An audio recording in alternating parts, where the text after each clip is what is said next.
La presentación del periodo preclásico. El periodo preclásico, por supuesto, es la historia de Roma, denominada la República Romana, en sus diferentes dimensiones sociales, teniendo en cuenta la forma de gobierno a través de la democracia, que tiene proyección en la población y en el territorio.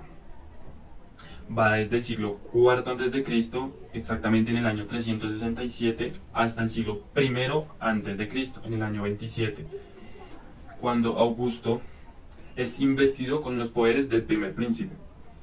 El periodo preclásico lo podemos organizar en tres diferentes fases. La primera fase sería el hacinamiento, que es de lo que trataremos en estos videos, que inicia en el siglo IV a.C. La segunda fase es la fase del apogeo, que se desarrolla a partir del siglo III a.C.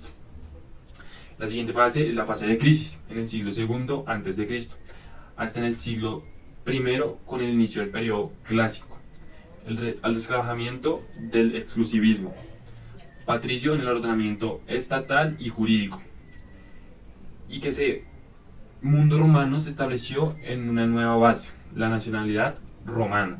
En este periodo, el núcleo de la civilización romana fue constituida por la compacta solidaridad de intereses, de sentimientos, de acciones de los ciudadanos romanos.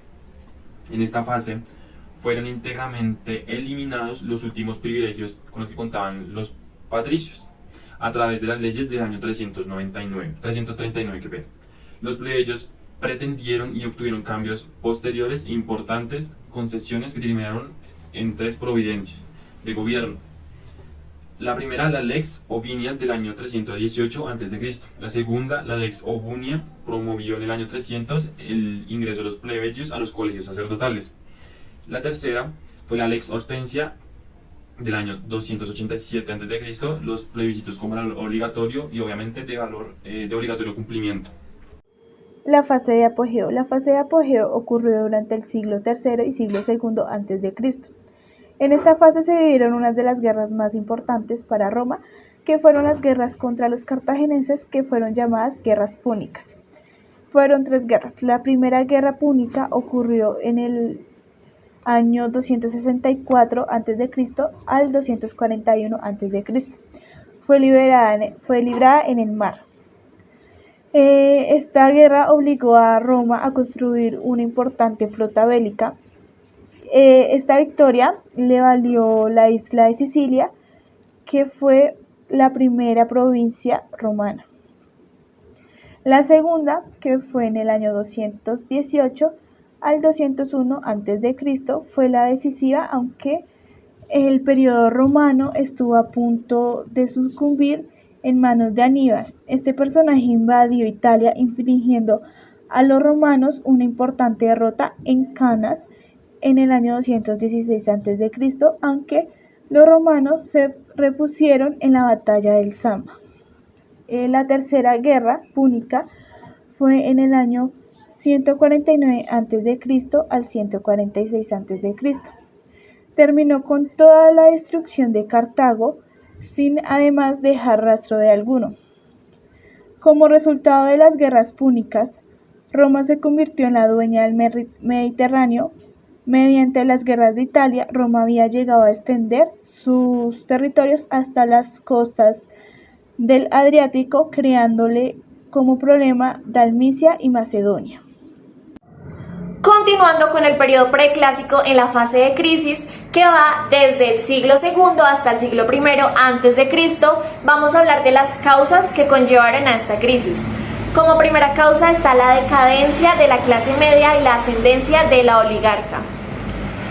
También se estaba presentando una multiplicación de esclavos, los cuales estaban en una lucha para conseguir la remuneración. También se estaba presentando otra lucha entre dos partidos políticos para alcanzar el poder. Uno de los partidos políticos era el partido político Optimatu y el partido político de los populares. El partido de los populares era conformado por las masas proletariadas ciudadanas. Otra causa era la ambición, la inadecuación de los ordenamientos políticos respecto a la organización del imperio. En este punto estamos hablando de la durabilidad. Continuamos con la fase de apogeo de Roma en el periodo preclásico. Roma derrotó a Cartago en la Segunda Guerra Púnica y así Cartago quedó sometida bajo el control romano y perdió sus territorios en ultramar, lo que causó que Roma asegurara su hegemonía en el Mediterráneo occidental, así volviéndose mucho más próspera. Luego de esto, Roma centraría su atención en el oriente, incluyendo Egipto, después del fracaso del rey macedonio Felipe V. Para reforzar su hegemonía, Roma continuó con su sistema de provincias, así conquistando Macedonia en el 147 a.C. y en el 133 a.C. derrotó a Numancia, España.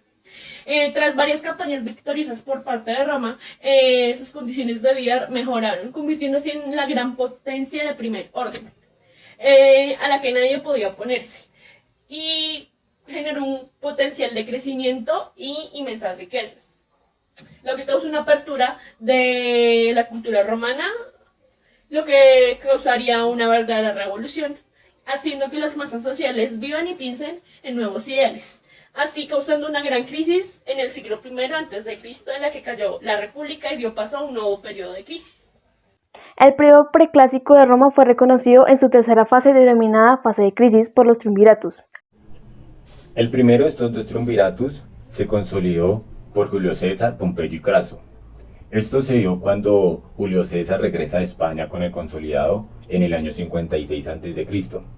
Este le propone a Pompeyo y a Craso conformar un pacto privado con duración quinquenal para así alcanzar el máximo potencial del imperio. ¿Pero qué obtuvieron cada uno?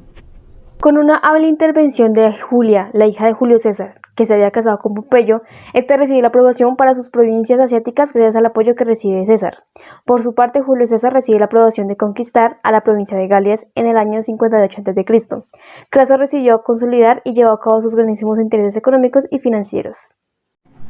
Ya para el año 56 a.C., gracias al convenio Luca, se extiende la durabilidad del triunvirato por 5 años más. Allí también se decide que Pompeyo se quedará en Roma para controlar la parte céntrica del imperio. Además, se decide que Craso emprendiera una campaña contra los pardos en Asia y que Julio César continuara con la acción para someter a las Galias como una provincia más del imperio romano. En el año 53 a.C., Craso encuentra la muerte después de perder la guerra en Siria. Ese mismo año, el Senado nombra a Pompeyo cónsul único, perdiendo la representación Julio César. Julio César fue declarado enemigo del imperio, quedando fuera del preconsulado. Además, se le ordena alejarse de Roma. Este decide levantarse en armas y atacar. Pero cuando llega a Roma, no encuentra posición alguna, puesto de que Pompeyo ya había huido donde Ptolomeo, rey de Egipto, que posteriormente lo traiciona y asesina en el año 48 a.C. Julio César, por solicitud de Cleopatra, hermana de Ptolomeo, decide dividir el imperio en los dos hermanos. Posteriormente, Ptolomeo inicia una revolución, dejando como final su muerte. Entonces Julio César decide asignar el reino de Egipto a Cleopatra y regresar nuevamente a Roma. Años después, en el año 45 a.C., conspiradores asesinan a Julio César, situación aprovechada por Marco Julio, compañero de armas de Julio César, quien induce al pueblo a ir por sus asesinos. Marco Antonio lee el testamento de César, donde deja sus poderes delegatarios y líneas de poder a los populares bajo la administración de Octaviano, quien posteriormente consolida y para evitar guerras civiles pactan el segundo triunvirato quinquenal con Lápido. Entonces así, el segundo triunvirato se consolida, dejando a Lépido en África, Marco Antonio en Oriente y Octaviano quedándose en Roma. Posteriormente, Lépido muere en África.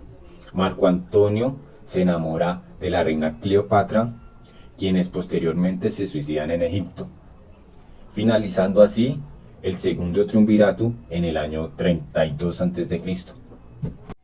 Yo les voy a hablar del periodo preclásico en Roma y vamos a hablar de la estructura estatal.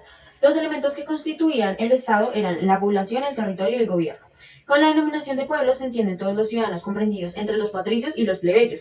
De acá se desprenden dos ideas. La primera, el logro de llegar a una irrelevancia de la distinción entre patricios y plebeyos, y la segunda, la identificación del populus, o sea, el pueblo, solamente con la palabra cives, que significa ciudadano, permaneciendo como no ciudadanos la categoría de extranjeros.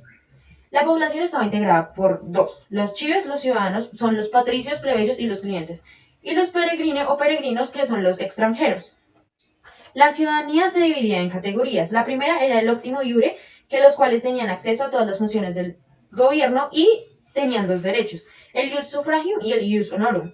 La segunda es el in minuto iure, que estaba compuesta por los libertinos, que habían sido liberados a través de la manomisión. La tercera eran los aeravi, que eran ciudadanos excluidos de la tribu y eran tenidos en cuenta solo para prestar el servicio militar. Los cuatro eran los municipes sine suffragio, que eran ciudades que habían obtenido el reconocimiento de la ciudadanía romana, pero estaban privados de todo poder de gobierno. Ellos también se tenían en cuenta para prestar el servicio militar. El territorio en el periodo preclásico se percibe en la inclusión de otras 8 tribus rústicas, las cuales eran la tribu maésica, Escaptia, Outfenina, Falema, Aniesis, Terentina, Belina, Aulina. Las tribus eran circunscripciones de votos sobre las cuales se basaba el funcionamiento de los comicios. Y el gobierno, la república se manifiesta en un estado de gobierno abierto, es decir, estructuralmente democrático con un régimen político conservador.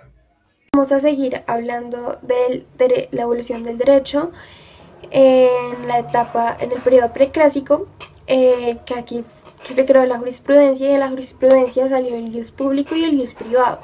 Del ius público les voy a hablar, que es el que habla de la inclusión de las leyes públicas, que ellas fueron organizadas, hechas para organizar el Estado.